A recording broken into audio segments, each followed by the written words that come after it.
ரோஹிணி நட்சத்திரத்துக்கு உண்டான சிறப்பு என்னன்னா, அந்த நட்சத்திரம் அதுல சந்திரன் சஞ்சரிக்கைன்னா அந்த நட்சத்திர நாள்லன்னு அர்த்தம்.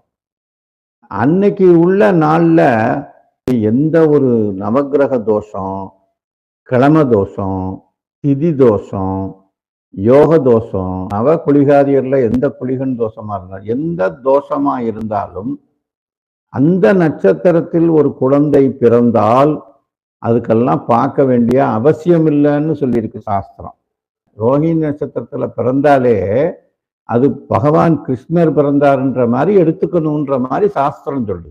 அந்த ரோஹிணி நட்சத்திரத்துல பிறந்தா அந்த குழந்தைக்கு அம்மாவுடைய கூட பிறந்த உடன்பிறப்பு.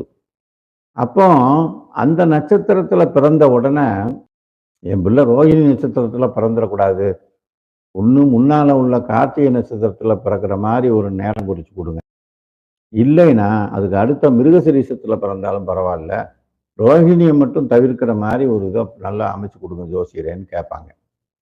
அப்போ நம்ம இந்த மாதிரி எடுத்து சொன்னாலும் அவங்க நம்ப மாட்டாங்க. அவங்களுக்கு சைக்கலாஜிக்கலாக அது தாய்மாமனுக்கு ஆகாது.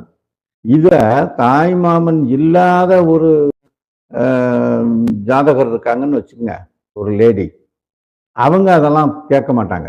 அந்த வீட்டில் கூட பிறந்தது சகோதரி தான் இருக்கு, சகோதரன் இல்லை, அப்போ தாய்மாமன் இல்லை அந்த பிறக்க போகிற குழந்தைக்கு அப்படின்னா அதை பற்றி கண்டுக்கிற மாட்டாங்க.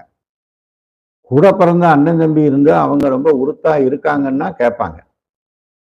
அதனால அந்த ரோஹிணி நட்சத்திரத்துல அந்த சொல்லப்பட்டிருக்கிற விஷயம் நம்பப்படுவதால் அதற்கான ஒரு பரிகார விஷயங்களும் இருக்கு. அதை அடுத்து சொல்றேன்.